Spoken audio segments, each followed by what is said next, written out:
네, 한 번 더 인사하겠습니다. 주님의 이름으로 축복합니다. 네, 감사합니다. 오늘 우리는 하나님의 통치와 죄의 지배라는 제목으로 로마서 1장 18절부터 32절 말씀으로 1장 말씀의 강해를 마무리하도록 하겠습니다. 우리가 지금까지 배운 내용을 간략하게 요약을 하고 오늘 말씀을 이어서 듣고자 합니다. 여러분들 유감인 것은 설교 시작이 11시 58분에 시작 중에 있습니다. 늦게 끝났다, 설교 길었다 하지 마시고 설교가 늦게 시작했다 생각해 주시면 좋겠습니다. 하나님의 통치와 죄의 지배 제목입니다. 지금까지 우리가 말씀을 들었던 것은 바울이 로마 교회에게 편지한 이 로마 서신 말씀을 우리가 읽고 있습니다. 근데 우리가 이 로마 서신을 읽기 위해서는, 로마에 쓴 편지를 읽기 위해서는 로마서라는 이 편지 안에 담겨 있는 많은 단어들과 개념들, 그리고 그 개념의 정의, 그리고 용례들을 당시의 시대에 맞게 우리가 이해하고 그 세계관을 알 수 있어야 바울이 하고자 하는 말, 그리고 로마 교회에게 전달하고자 하는 말이 무엇인지를 이해할 수 있고, 그 이해를 바탕으로 지금 우리에게 어떤 의미인지를 알 수가 있다라고 말씀을 드렸습니다. 그렇기 때문에 우리는 다소 어렵지만 마치 성경을 배우는 것이지만 고대 역사를 배우는 것 같은 느낌이 드실 수 있습니다. 그래서 바울 시대에 과연 로마 교회에 어떤 문제가 있었고, 그 문제를 해결하기 위한 바울의 신학은 무엇이었으며, 그런 문제가 역사적으로 왜 일어난지를 우린 지금까지 살펴보았습니다. 특히나 우리가 먼저 이 글, 그리고 여기에 나타난 많은 개념들을 이해하기 위해서 먼저 전제돼야 되는 것은 바울이 가지고 있던 세계관, 다시 말하면 바울만 가지고 있었던 것이 아니라 바울이 속한 그룹인 유대 민족, 이스라엘 민족들이 공유하고 있었던 세계관을 먼저 이해해야 바울의 말이 이해된다라는 것입니다. 그렇기 때문에 복음이라는 단어가 나왔을 때 복음을 지금과 같이 어떤 뉴스, 소식, 어제 있었던 뉴스라고 우리가 정의 내릴 수 있지가 않고 바울 시대의 복음이 어떤 의미였느냐라는 것을 이해해야 합니다. 근데 바울과 이스라엘 민족의 세계관을 주도하고 있었던 중요한 개념, 그리고 중요한 그 밑바탕이 있었으니 그것은 바로 구약 성경입니다. 그래서 구약 성경을 토대로 그들의 세계관을 만들었고, 그들은 어떤 현상을 구약 성경의 세계관 아래서 해석하고자 했습니다. 예를 들면 이런 겁니다. 내가 가다가 돌부리에 걸려서 넘어졌으면 우리는 그냥 재수없다라고 말할 수 있습니다. 그러나 그들은 그것을 해석하고 왜 이런 일이 일어났는가 를 구약 성경이라는 세계관을 가지고 내가 지금 일어난 일을 해석하고 의미를 부여하게 됩니다. 그렇듯이 그들에게 의미 부여하는 그 밑바탕은 구약 성경이었다라는 것을 먼저 우리가 알아야 합니다. 그런 의미 속에서 복음의 의미를 우리는 살펴봤습니다. 이사야서 52장 2절에 의하면 바울이 복음을 정의하는 그 밑바탕의 개념을 알 수 있습니다. 좋은 소식을 전하며 복된 좋은 소식을 전하는데 그것은 평화의 소식이었고 구원의 소식이었습니다. 그 굿뉴스는 바로 다름 아닌 하나님이 너희들을 통치하신다라는 소식이 바로 그들에게 있어서는 기다리고 있었던 복음이었고 좋은 소식이었습니다. 하나님의 통치가 이 땅에 다시 도래하고 떠나가셨던 그 하나님이 우리에게 다시 임재하겠다라는 그 소식이 그들에게 있어서는 가장 기다렸던 좋은 소식이었을 것입니다. 그 개념을 바울도 똑같이 가지고 있었습니다. 근데 바울은 그 복된 좋은 소식이 이미 이 땅에서 이루어졌다라고 말을 하고 있습니다. 어떻게 이루어졌다라고 말하죠? 바로 예수 그리스도, 하나님의 아들 예수 그리스도를 통해서 하나님의 통치가 예수님을 통해 이 땅에 구현됐고 계시되었다라고 주장하는 것이 바로 바울입니다. 그렇기 때문에 바울은 하나님의 통치와 하나님의 임재를 우리가 여전히 하늘을 보고 기다리는 것이 아니라 그 통치와 임재는 이미 이 땅에 오신 예수님을 통해 임재하셨고, 그가 성전되셨고, 그가 하나님이시자 그의 아들임을 통해 이 땅에 자신의 통치를 이미 실현하셨다라고 해석하고 있는 것입니다. 그렇기 때문에 바울은 이렇게 얘기하는 것입니다. 하나님의 그 왕 되신 그 하나님이 이 땅에 오셨고 당신의 통치를 예수를 통해 구현하셨으니 우리는 예수가 우리의 주님이시자 우리의 왕이라고 고백하는 것은 하나님의 왕국의 백성이며 하나님의 왕국의 백성에 참여하는 것이라는 것을 의미했다는 것입니다. 그렇기 때문에 바울의 논지에서 가장 중요한 핵심 사상 하나는 예수님의 주되심입니다. 예수님이 우리의 왕이 되셨다. 근데 그냥 왕이 아니죠. 하나님의 통치를 가져온 왕이셨다. 그래서 우리가 예수님이 우리의 주님 되신다라는 순종 그리고 믿음의 고백은 하나님의 통치가 예수님을 통해 이 땅에 구현되었기 때문에 우리는 예수님의 삶과 그의 가치, 우리에게 말씀하신 많은 계명들을 통해 하나님의 통치를 받고 있다라고 생각을 하게 되는 것입니다. 그래서 우리는 예수님을 믿어 순종하는 것은 바로 하나님의 통치를 예수님을 통해 이 땅에서 받고 있다는 사실을 믿는 것이 되겠습니다. 우리가 그것에 이어져서 우리가 저번 주 1장 16절과 17절 말씀을 이어서 배웠습니다. 그 개념을 우리가 같이 요약을 하면 복음에는 하나님의 의가 나타났다라는 개념을 배웠죠. 하나님의 의라는 개념은 무엇이었습니까? 하나님이 의로우시다는 건 어떨 때 사용한다고 했죠? 하나님이 자기가 약속한 것에 충실하셨을 때 의롭다라고 말합니다. 예를 들면 이런 겁니다. 여러분들과 제가 상호간에 약속을 했습니다. 제가 여러분들에게 의롭다는 것은 그 약속 지켰을 때입니다.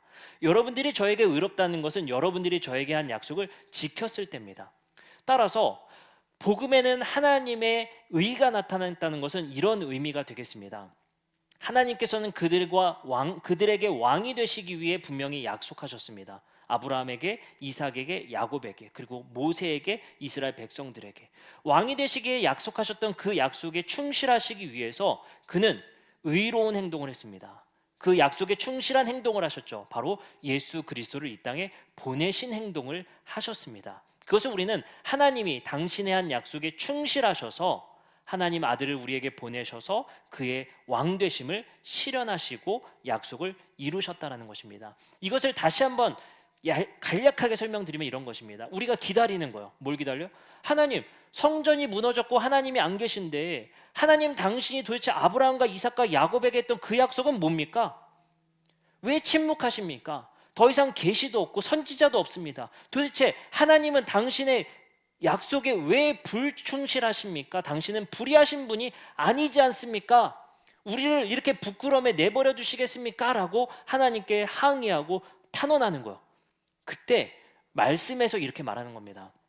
하나님은 불충실하신 분이 아니라 당신의 언약에 충실하신 하나님이었다. 너희들은 그것을 믿지 않고 거부를 했다.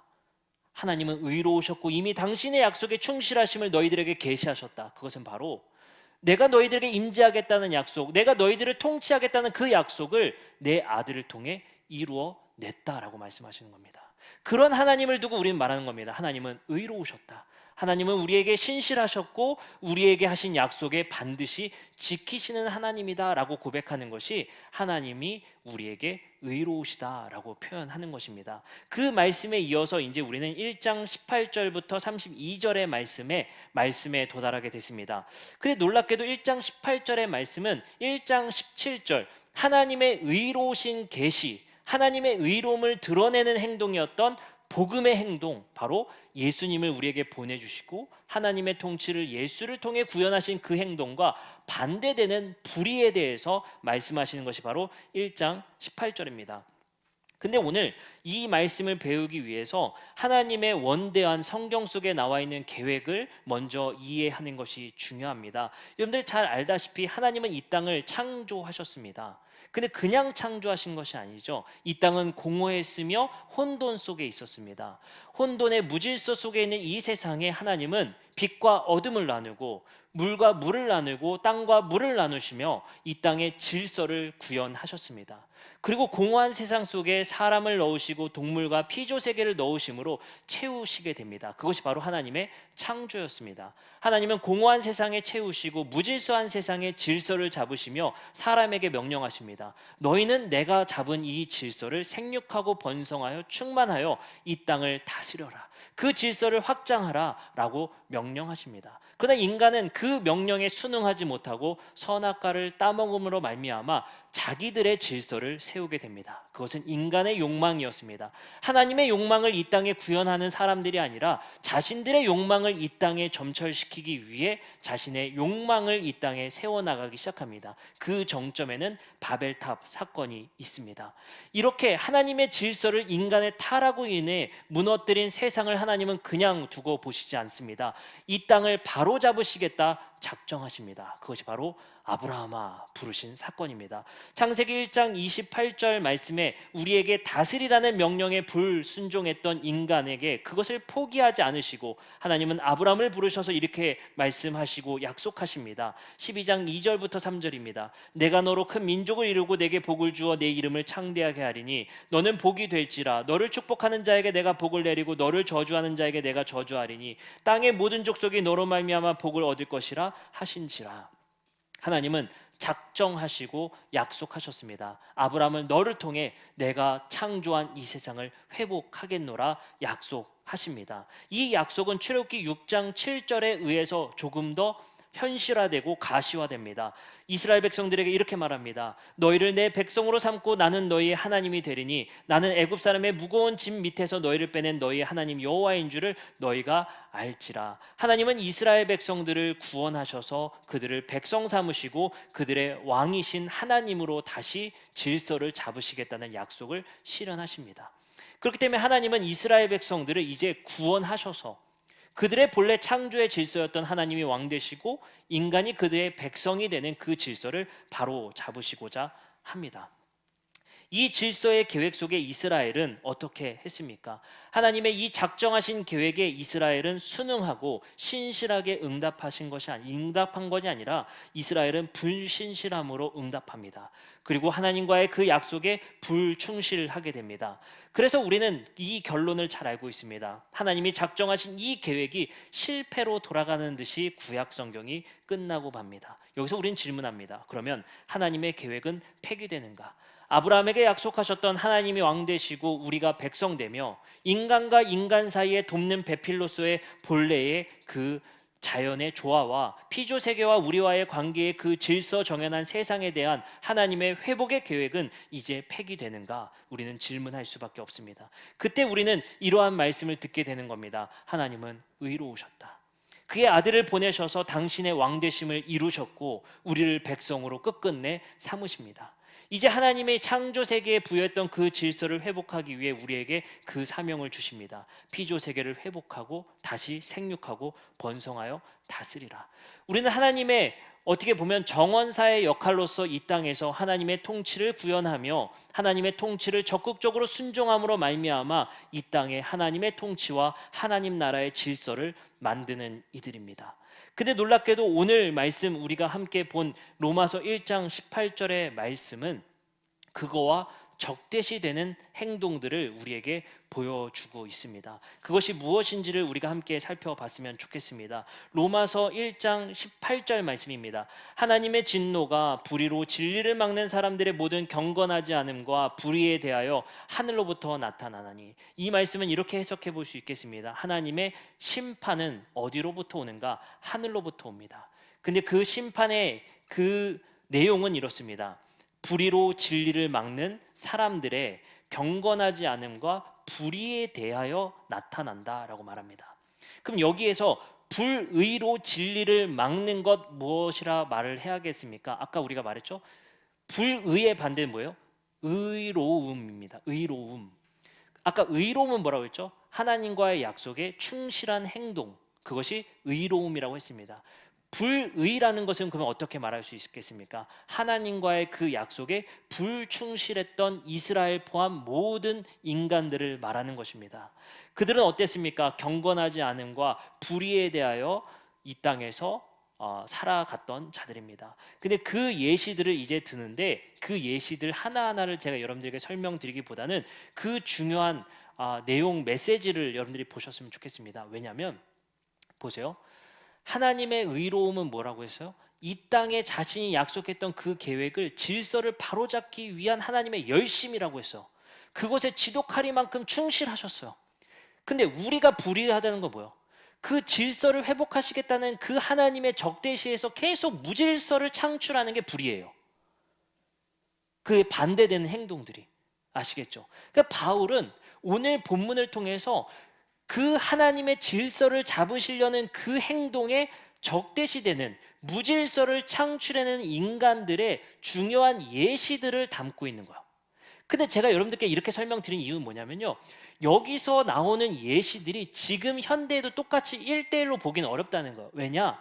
바울은 특정한 죄목을 더 심도 있게 다루기 위함이 아니라 하나님의 질서를 왜곡하는 행위의 중요 예시들을 여기서 말하는 것이지, 이게 더 악독하거나 더 죄가 깊어서 뽑아낸 죄의 목록은 아니다라는 거예요. 아시겠죠? 왜 그런지를 제가 설명드리겠습니다. 말씀에 반복되는 패턴이 등장합니다. 로마서 1장 24절입니다. 혹시 펜이 있으신 분들은 밑줄 읽으면서 보도록 하겠습니다. 그러므로 하나님께서 그들의 마음의 정욕대로 더러움에 내버려 두사. 내버려 두신다라는 표현을 쓰세요. 또 말씀을 읽겠습니다. 1장 26절. 이 때문에 하나님께서 그들을 부끄러운 욕심에 내버려 두셨으니 곧 그들의 여자들도 순리대로 쓸 것을 바꾸어 영리로 쓰며. 그러니까 이런 영리로 성관계나 성적인 역할이 영리로 순리가 어그러졌다라는 이 예시는 바울이 지금 자신이 말했던 불의에 대한 좋은 예시일 뿐이에요. 더 악하거나 더 죄스럽다는 얘기는 아닙니다. 그리고 말을 이어갑니다. 로마서 1장 28절입니다. 또한 그들이 마음에 하나님 두기를 싫어하매 하나님께서 그들을 그 상실한 마음대로 내버려 두사. 여기서 여러분들이 봐야 될 것은 바울의 강조점이에요. 하나님께서 그러한 무질서를 내버려 두셨다는 거예요. 이 세속세 사회에서 그들이 무질서하게 행동하는 그 규칙들을 그냥 내버려 두셨다는 거예요. 그리고 또 이렇게 이어져서 나옵니다. 또 새로운 패턴이 등장해요. 1장 23절입니다. 썩어지지 아니하는 하나님의 영광을 썩어질 사람과 새와 짐승과 기어다니는 동물 모양의 우상으로 바꾸었느니라. 그리고 또 말합니다. 1장 25절입니다. 이는 그들이 하나님의 진리를 거짓 것으로 바꾸어 피조물을 조물줄보다 더 경배하고 섬기고 있다. 바꾸었느니라, 바꾸었다. 로마서 1장 26절 세 번역입니다. 이런 까닭에 하나님께서는 사람들을 부끄러운 정욕에 내버려 두셨습니다. 여자들은 남자들과 바른 관계를 바르지 못한 관계로 바꾸었습니다. 라고 말하는 거예요. 그러면 반복되는 패턴이 두 가지에 집중하셔야지 죄의 목록에 집중하시면 안 돼요. 그럼 여기서 안 걸릴 사람 하나도 없습니다. 어떤 목록이 있냐면요, 부모를 거역하는 자. 여러분들 거역 안 한 사람 있어요? 비방 안 한 적 있습니까? 여러분 수근수근 안 해요? 이 죄의 목록이 더 악독하다는 게 아니에요. 바울은 뭔가 중요한 패턴이 불이하다라고 말을 하는 거예요. 그게 뭡니까? 하나님은 우리에게 말씀하시기를 우리가 무언가를 바꾸는 행동, 바르지 못한 관계로 바꾸었다라고 말을 하고 있어요. 그 말은 무엇이겠습니까? 바울이 말하고자 하는 건 이거예요. 하나님은 자신의 질서를 이 땅에 만드셨고 그 질서를 무질서로 다시 바꾸는 행동들에 대해서 불의하다라고 설명하고 있는 거예요. 아시겠죠? 그러면 하나님이 질서 잡고자 하는 게 뭐예요? 창세기의 창조로 돌아가야 됩니다. 그래서 뭐라고 하죠? 재미있는 사실 하나가 나타나요. 인간과 인간의 관계를 말할 때 하나님께서는 놀랍게도 이렇게 말씀하십니다. 창세기에서의 특징은 이렇게 말을 하는 것이죠. 하나님은 남자와 여자를 만드셔서 돕는 배필로 창조하셨다라고 말씀하십니다. 근데 놀랍게도 하나님은 남자에게 하나님의 형상으로, 여자에게 하나님의 형상으로 창조했다 말씀하시지 않고 고대 시대의 그 선입견을 다 깨트리고 그 고정관념을 다 깨트리고 이렇게 말씀하십니다. 사람을 하나님의 형상으로 창조하셨다. 분명히 창세기 1장의 신학에서는 남녀가 동등하게 하나님의 형상임을 말합니다. 그것이 하나님의 원질서였다는 걸 우리가 알 수 있는 이유는 무엇이겠습니까? 타락하자 남자가 여자를 지배할 것이다. 이것이 인간이 바꾼 질서라는 거예요. 하나님은 이 질서를 확장하는 것에 불의하다는 거예요. 하나님이 되돌리시려 하는 것은 남자가 여자를 지배하는 그 질서를 원래대로 다시 돌이키시려는 게 의로움이에요. 예수님을 통해서. 근데 이거를 더 상하 구조를, 그리고 인간과 인간의 관계를 노예와 종의 입장으로 더 확장하려는 것을 하나님께서는 불의하다라고 말씀하시는 거예요. 두 번째, 피조세계에게 얘기합니다. 하나님께서는 우리에게 2장 15절 말씀에 이렇게 말씀하세요. 너희는 경작하고 지켜라라고 말합니다.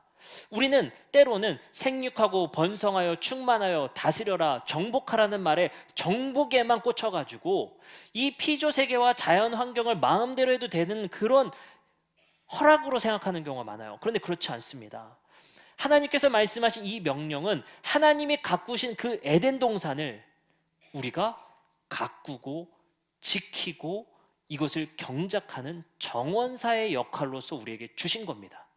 하나님의 질서를 확장하는 것이지 우리의 욕망을 확장하라는 말이 아니란 말이에요. 근데 우리는 어떻습니까? 정복과 다스림이 우리의 욕망의 확장으로 말을 하고 있잖아요. 성경은 그걸 말하는 게 아니에요. 산업혁명의 허락으로 말하는 게 아닙니다. 마음대로 다스리고 이용해도 되는 것을 우리에게 종으로 주신 게 아니에요. 자연세계는 하나님이 만드신 그 질서를 잘 가꾸라는 거예요. 그러면 우리가 하나님이 만드신 이것이 원질서이고 불의한 것은 무엇이겠습니까? 그걸 파괴하고 지배하고 그것을 우리의 발 아래에 놔두려고 하는, 그것을 확장하는 개념이 불의하다는 거예요. 그리고 가장 중요한 개념이 뭐겠습니까? 하나님과 우리의 관계입니다. 죄송합니다. 한 가지 빠뜨렸어요. 인간과 피조세계의 관계의 그 증거를 볼 수 있는 것은 인간이 타락하자 어떻게 되죠? 우리에게 하나님께서는 원래 말씀하셨죠. 너희들이 이곳에서 수확하는 모든 것을 먹으라 말씀하세요. 근데 타락하자 어떻게 돼요? 밭에 엉겅퀴가 나요. 인간과 피조세계의 지배관계로서 우리에게 관계가 깨졌다는 지혜를 우리에게 말씀하시는 거예요. 이게 증거입니다. 그러면 이 깨진 관계를 더 깨지게 놔두는 게 불이에요. 이거를 본래의 질서로 우리가 자연을 지배자로서의 생각을 버리고 그 세계관을, 세상에서 우리에게 주는 그 세계관을 버리고 우리가 보존해야 되는구나, 아끼고 보살펴야 되는구나, 그런 존재임이라는 것을 깨닫는 것, 그것이 의로운 관계로 가는 거예요. 마지막 세 번째, 가장 중요한 관계입니다. 하나님과 인간의 관계예요. 하나님께서는 분명한 질서를 주셨습니다. 하나님은 창조주요, 우리는 피조물이다. 그 경계에 있는 것이 바로 선악과입니다. 하나님은 모든 것 할 수 있으나 우리는 선악과 앞에서 고백하는 거예요. 하나님은 창조주시지만 우리는 할 수 없는 것이 있습니다. 바로 선악과를 먹지 못하는 것입니다. 근데 놀랍게도 선악과를 먹은 다음에 일어나는 행동을 보셔야 돼요. 하나님을 피하여 숨습니다. 하나님과 인간의 관계가 깨어졌기 때문이죠. 근데 4장의 그 특징에 고대인들이 지혜로 우리에게 주는 이야기가 바로 가인과 아벨 사건입니다. 놀랍게도 가인은 이렇게 말하는 거예요. 가인과 아벨이 하나님께 제사를 드렸는데 가인의 제사는 받지 않으시고 아벨의 제사를 받으십니다. 그때 가인은 분노합니다. 그리고 살해합니다. 그것이 무엇이겠습니까? 이 땅의 심판자는 오직 하나님이신데 그 심판의 역할을 대행하는 것이 가인입니다. 선악과를 먹자 무엇이 선이고 무엇이 악인지를 가인이 직접 고발하고 정하기 시작합니다. 그 선과 악의 기준점은 하나님께 있을진데 가인은 내 제사 받지 않는 것은 악이라는 거예요. 그래서 사형 선고를 내립니다. 이런 관계적 질서가 바로 불의하다는 거예요. 그럼 의로움이라는 게 무엇이겠습니까? 하나님이 하나님의 자리에, 우리가 우리의 자리에 순응되어지는 것, 그것이 우리는 의로운 관계의 회복이라고 볼 수 있는 것. 하나님은 이 세계의 관계, 인간과 인간, 하나님과 인간, 인간과 피조 세계에 이 하나님의 창조의 질서를 회복하시기 위해 일하셨고 예수님을 보내셨고 인간성을 다시 회복하기 위해 우리에게 가르치셨고 우리에게 인간의 삶의 목적의 중요성이 무엇인지를 우리에게 따끔하게 말씀하셨고 그것에 우리는 회개하라는 거예요. 돌이키라는 거예요. 무엇으로? 너희가 죄의 지배를 받지 말고 예수의 지배를 받아라. 그 통치를 받는 그 통치 안에 너희의 인간됨이 있고 하나님의 창조의 질서에 그 원 질서의 회복의 기회가 있다라고 우리에게 말씀하시는 겁니다. 이것이 바로 우리가 하나님과의 의로움에 충실한 삶을 사는 것이 바로 이 삶을 이야기하는 것입니다. 다시 한번 요약드리면 우리가 하나님께서 말씀하신 하나님의 질서를 회복하기 위한 그 의로운 행동에 반대되는 행동이 바로 불의한 행동이다라고 말을 하는 겁니다. 그것에 대해 하나님은 심판하시겠다라고 말씀하시는 겁니다. 그리고 이제 로마서 1장 25절에 이렇게 우리에게 권면합니다. 그래서 우리가 해야 될 것 어렵지 않습니다.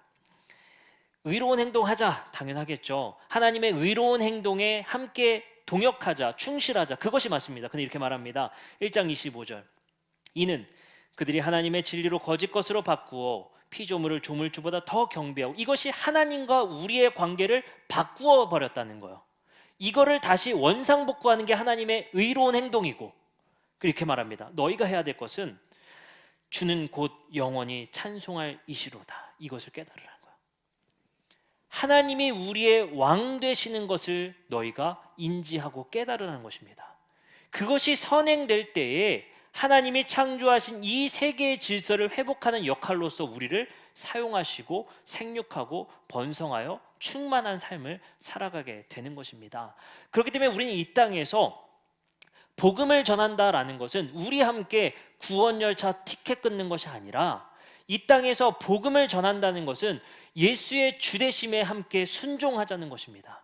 우리의 주님은 피조물들이 아니라, 그것을 조물주보다 더 경배하는 삶이 아니라, 우리의 욕망을 섬기는 삶이 아니라, 예수가 우리의 주님 되시고 우리의 왕은 오직 하나님이심을 인식하고 함께 그것에 충실하자라고 함께 고백하는 것이 복음입니다. 그것이 바로 선교가 될 것입니다.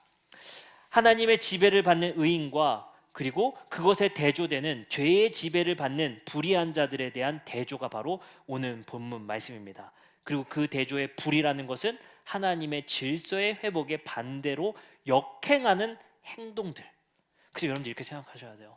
우리가 밟는 그 자연 땅 그런 것들을 막 짓밟고 하는 것은, 그거는 여러분들 되게 양심의 가책도 안 느끼더라고요. 그렇죠?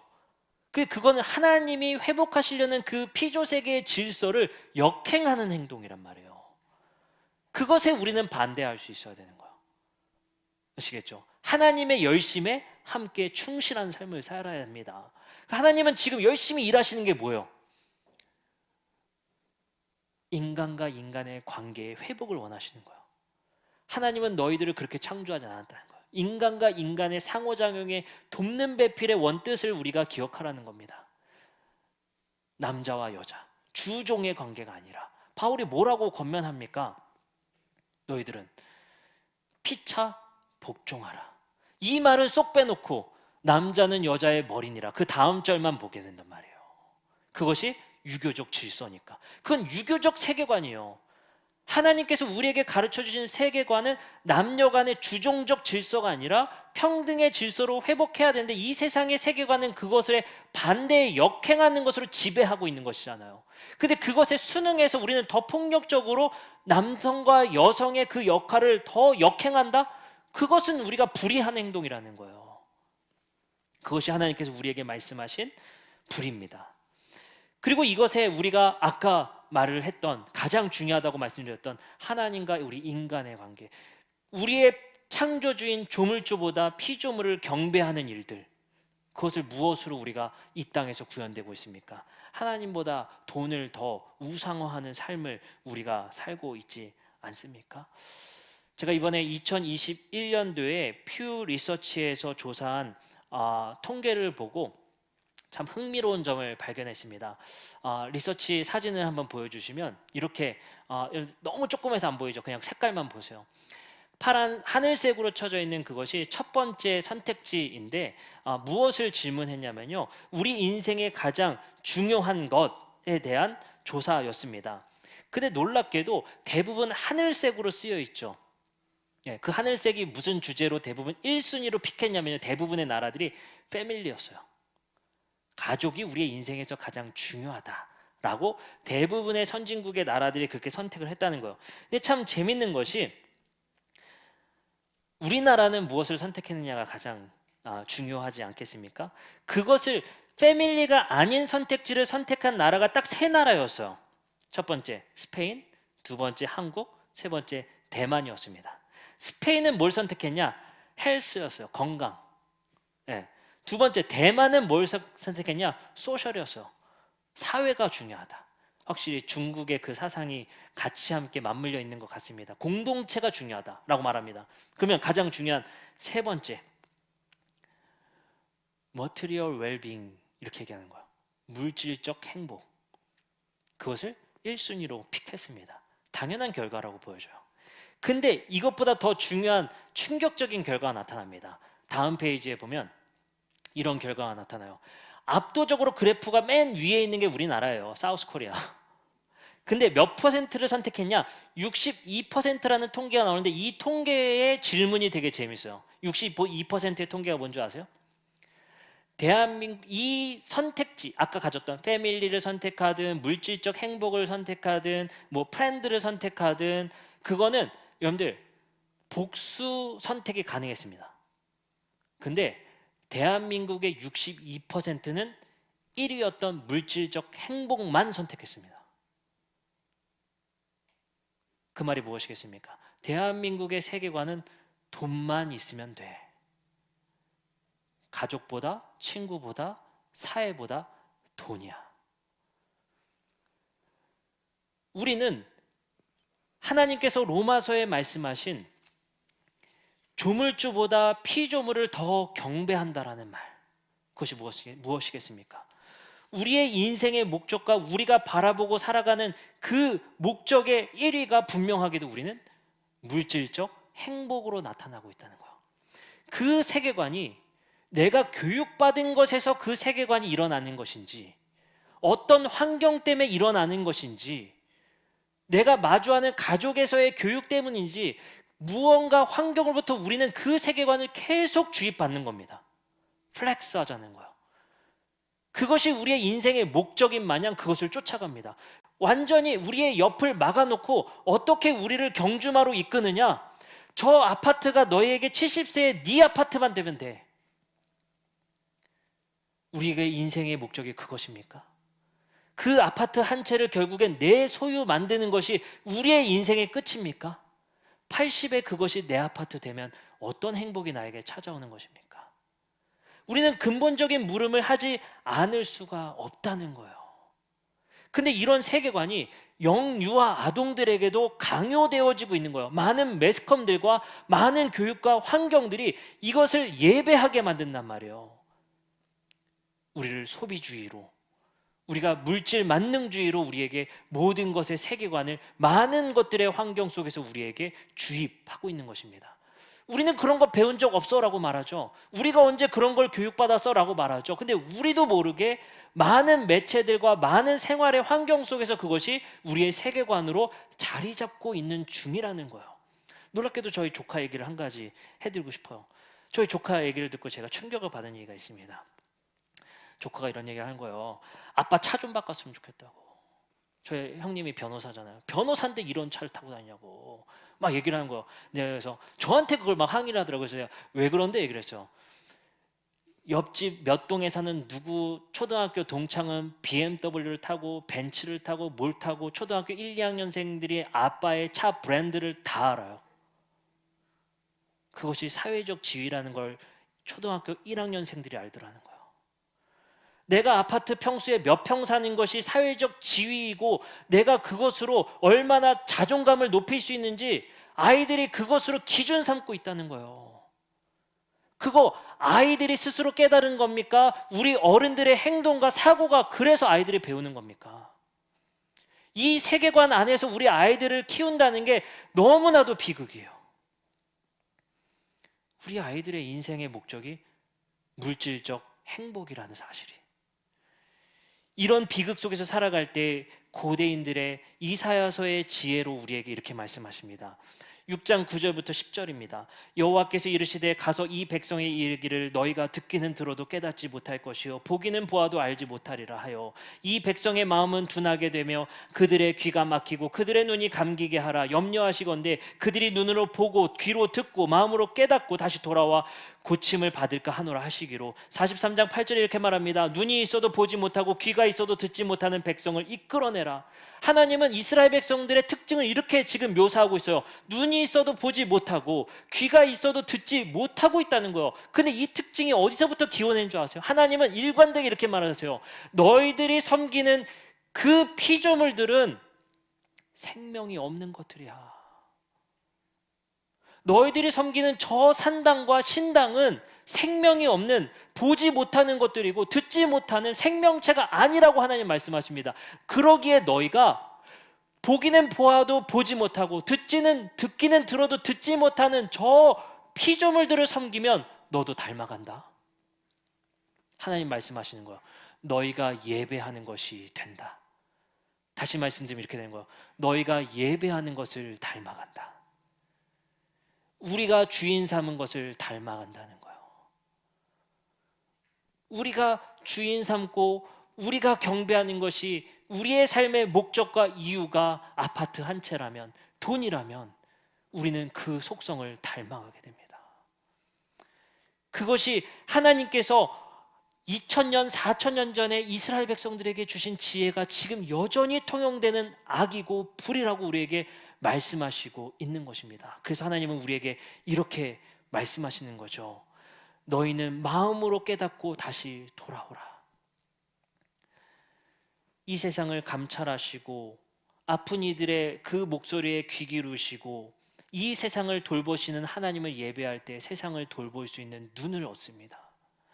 고통받는 이들의 하갈의 목소리를 우물가 옆에서 귀 기울이셨던 그 하나님을 예배할 때 우리는 빈자들의 목소리를 경청할 수 있습니다. 우리는 예배하는 것을 닮을 수밖에 없습니다. 환경은 우리의 습관을 만들 것이며 그 습관은 우리에게 욕망으로 행동하게 만들 것입니다. 우리가 무엇을 예배하는지는 그렇기 때문에 중요합니다. 우리는 그저 핸드폰 할 뿐이다, TV 할 뿐이다, 영화 볼 뿐이다 라고만 말하지만 그 안에 일어나는 우리에게 강요되는 많은 세계관들, 우리에게 그것을 예배하게끔 만듭니다. 여러분들, 이런 표현이 맞는지 모르겠습니다. 정신 차려야 합니다. 우리가 이것이 맞는지 잠깐 멈추어 생각해 봅시다. 제가 어릴 때부터 방골 기질이 있어서 그런지 저는 꽤나 비판적입니다. 저희 와이프가 이렇게 얘기하거든요. 다른 집 애들 이런 거 한대. 다른 집 애들 한다고 우리도 해야 돼? 저는 항상 이렇게 답변을 합니다. 다른 애들 이렇게 유치원 보낸다는데 그래? 우리도 그렇게 해야 돼? 잠시 멈추어 생각해 봅시다. 세상 사람들이 이것이 인싸다, 이것이 노멀이다 말하는 그것을 우리도 해야 되는지 스스로 물어봅시다. 세상 사람들이 말합니다. 그리고 우리에게 말합니다. 너희들 지금 영끌하지 않으면 패배자 될 것이다. 부동산은 우상향하기 때문이다. 지금이 찬스다. 여러분들, 정말 우리가 그것이 옳아서 하는 행동입니까? 우리는 그렇게 세계관에 지배받아 우리는 조물주보다 피조물을 섬기고 그것에 지배받아 그 속성을 닮아 살아가는 우리들의 모습을 보게 됩니다.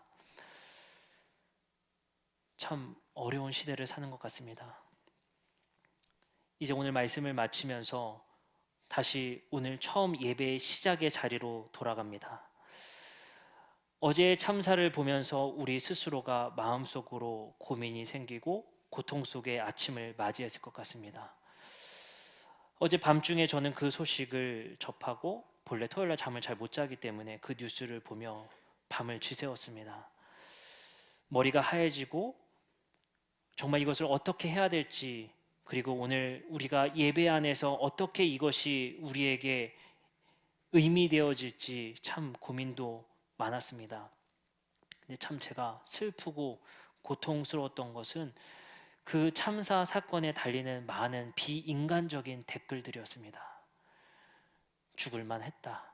그러길래 거길 왜 가냐. 사탄을 숭배하고 귀신의 문화 속에 따라가더니 결국 죽었구나. 죽음의 애도보다는, 사람의 생명보다는, 그것에 대한 애통함보다는 죽을 사람 죽었다는 듯이 공감 능력 떨어지고 인간성을 잃어버린 듯한 이 댓글들의 모습 속에서 우리 사회가 집단적인 최면을 걸린 듯이 이 비인간화의 현실이 우리에게 바로 앞에 있는 듯이 보였습니다. 우리는 어떻게 이런 일들을 이해해야 되겠습니까? 그리고 이 고통 속에서 우리는 어떻게 공감해야 되고 어떻게 위로할 수 있겠습니까? 이 사회는 정말 감정과 공감 능력 떨어지는 그 댓글들을 보며 정말 참담할 수밖에 없었습니다. 그리고 우리 아이들이 우리가 살고 우리가 발 딛는 이 땅 옆에 있는 사람들이 그렇다는 사실에 이 땅에서 살아간다는 것이 너무 고통스럽기만 합니다. 얼마 전에 누군가가 영끌에서 부동산 올라서 부자 됐다는 소식 속에 배가 아파 분노했었습니다. 근데 이제 그 영끌했던 이들이 부동산이 하락하자 그들을 조롱하고 잘됐다 파산해라라고 우리는 비난하고 있습니다. 카카오에 다니는 회사원들이 그 주식을 샀다가 곤두박질 치자 그들이 잘됐다, 그렇게 잘난 척하더니 좋은 회사 다니더니 잘됐다라고 그것을 조롱하며 그것에 축하하며 그것을 웃으며 조롱하는 우리의 모습을 보게 됩니다. 이것이 정상입니까?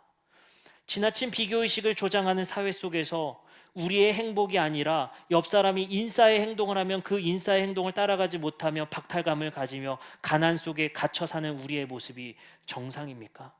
할로윈 데이 때 그들이 인싸 놀이한다며 그들이 그곳에서 축제를 즐기는 그 모습을 한편으로는 부러워하면서 한편으로는 그들이 죽는 모습에 오히려 그것을 웃는 모습이 정상입니까? 나만 아니면 된다는 이 오징어 게임 같은 세상 속에서 그들의 죽음을 애도하기는커녕 비웃는 댓글을 달는 사회가 정상입니까?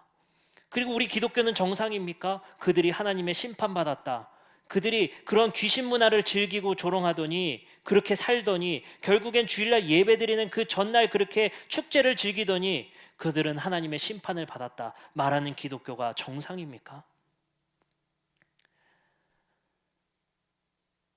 3년간의 코로나 바이러스로 마스크만 쓰고 대학교의 오리엔테이션조차 즐기지 못했던 대학생들이 얼마나 답답했겠습니까? 그들이 광란의 파티를 즐긴다 우리는 혀만 찼던 것 같습니다. 그들의 마음의 갇힘과 이 사회에서 그 답답한 젊음을 보냈었던 그들의 답답함은 전혀 공감하지 못했던 것 같습니다.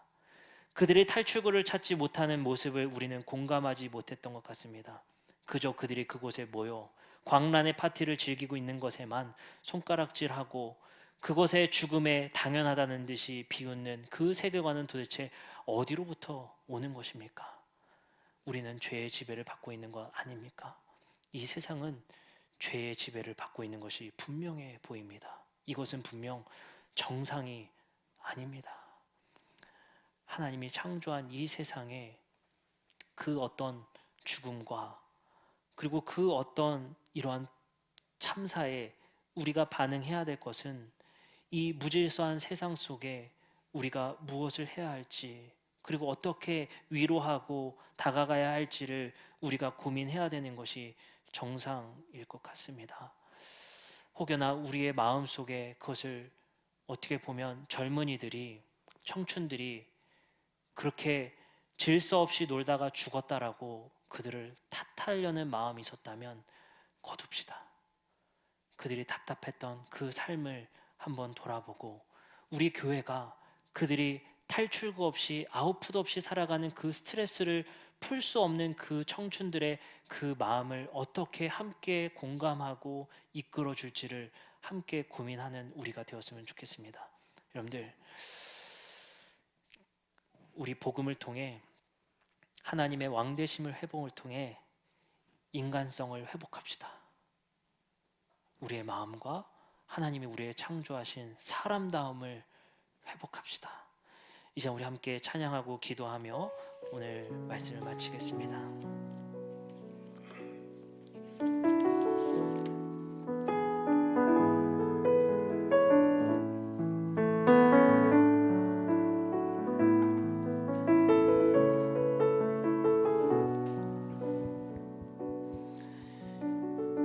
이 시간 우리 함께 찬양할 때 하나님,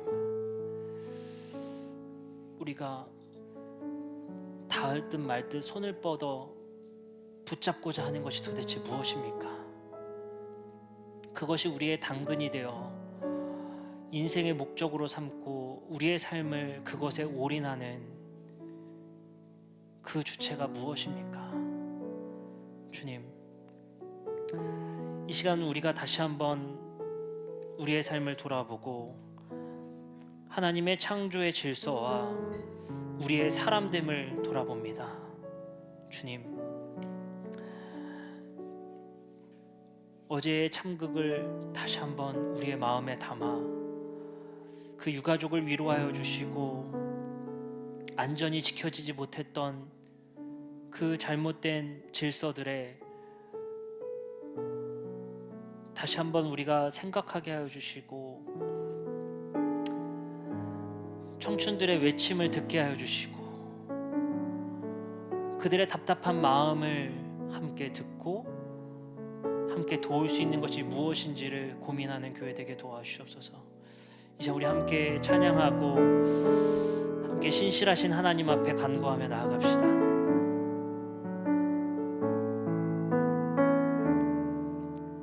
주님 보좌 앞에 나아가 참된 안식과 기쁨 나누리겠네.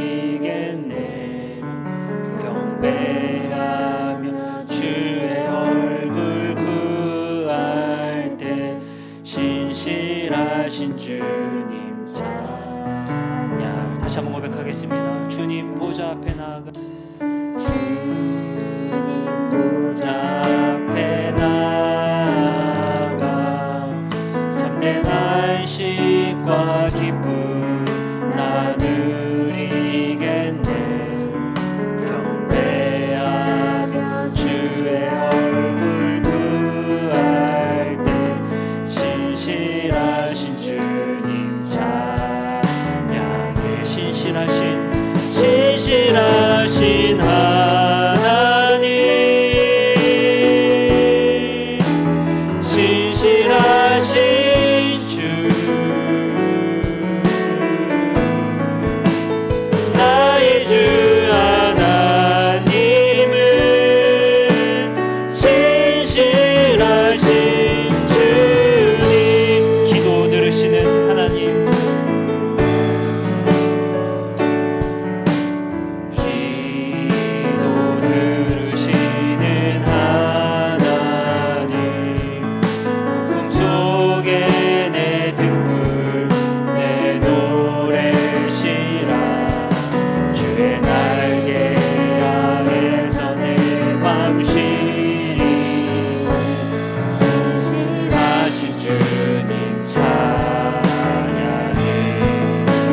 신실하신 하나님,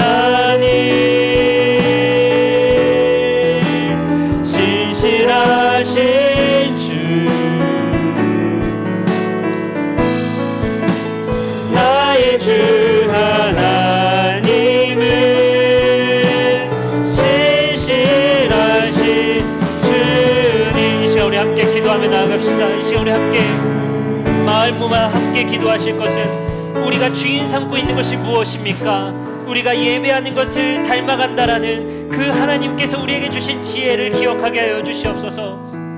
주님, 이 시간 우리의 삶을 돌아보며 이 비인간화되는 이 사회를 불의하다 말씀하신 하나님, 그곳에서 질서에 충실한 하나님의 그 질서에 순응하는 우리들이 되게 하여 주시고, 어제의 참사를 기억하며 위로하여 주시고 긍휼히 여겨 주시옵소서. 이제 우리 함께 기도하며 나아갑시다. 하나님 감사합니다.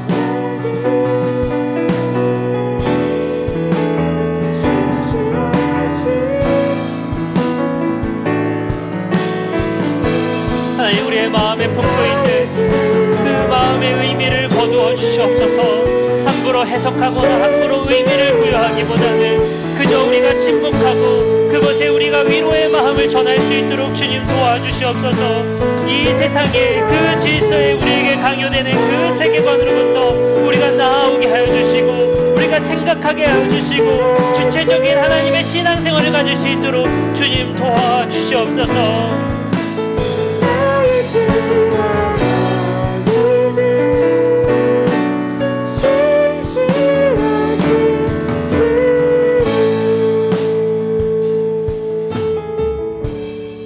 사랑과 은혜와 많으신 하나님 감사합니다. 우리가 예배하는 것을 우리는 닮아간다는 하나님께서 우리에게 주신 지혜를 기억합니다. 주님, 우린 무엇을 예배하고 있습니까?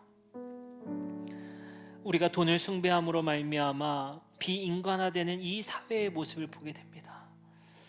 하나님은 그 질서를 바로 잡으시고자 하나님의 자리에 올라서 우리의 인간성을 회복하시고 하나님의 형상을 회복하시고자 당신의 아들을 보내주시고 그의 비폭력적인 사랑과 아가페적 사랑을 보여주심을 통해서 우리가 사람됨이 무엇인지 인간됨이 무엇인지를 우리에게 계시하시고 보여주셨습니다. 주님, 그 질서의 회복에 동참하게 하여 주시고 영끌하더니 잘 됐다라는 비인간적인 폭력과 조롱을 멈추게 하여 주시옵소서.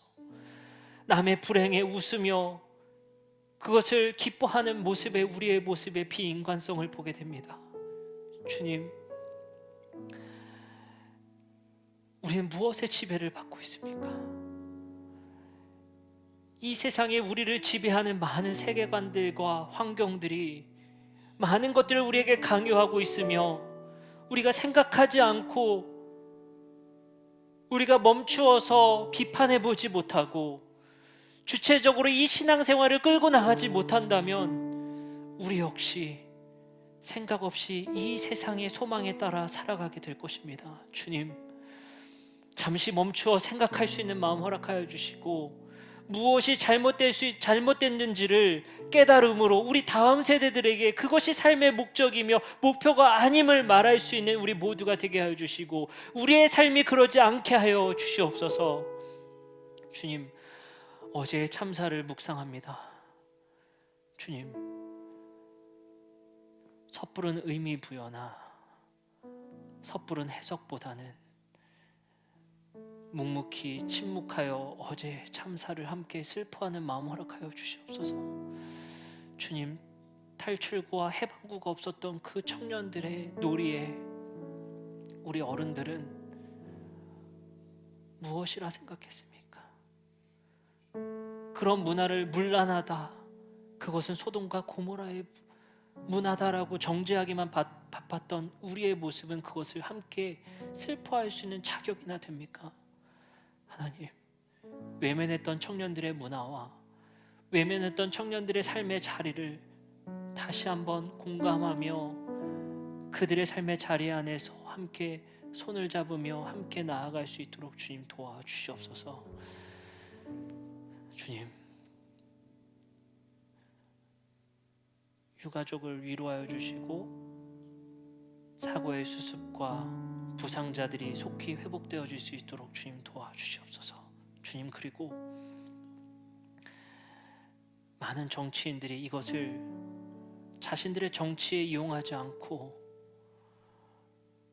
이 사태와 이 참사가 일어났던 것의 진정성을 보이며 함께 울며 함께 슬퍼하며 이것에 함께 분열하는 그 사건이 되지 않을 수 있도록 또 도와주시옵소서.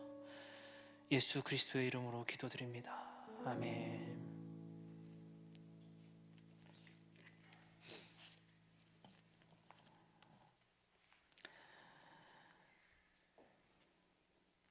참 안타깝습니다. 어떻게 그 짧은 시간에 149명이라는 그 젊은 영혼들이 일순간에 사망할 수 있었는지 정말 이해할 수도 없고 정말 분노하지 않을 수가 없습니다. 이런 일들을 우리가 교회가 어떻게 응답해야 될지를 숙고하고 묵상하고 우리 모두가 고민할 수 있었으면 좋겠습니다. 우리 함께 찬양하고 축도하심으로 예배를 마치도록 하겠습니다.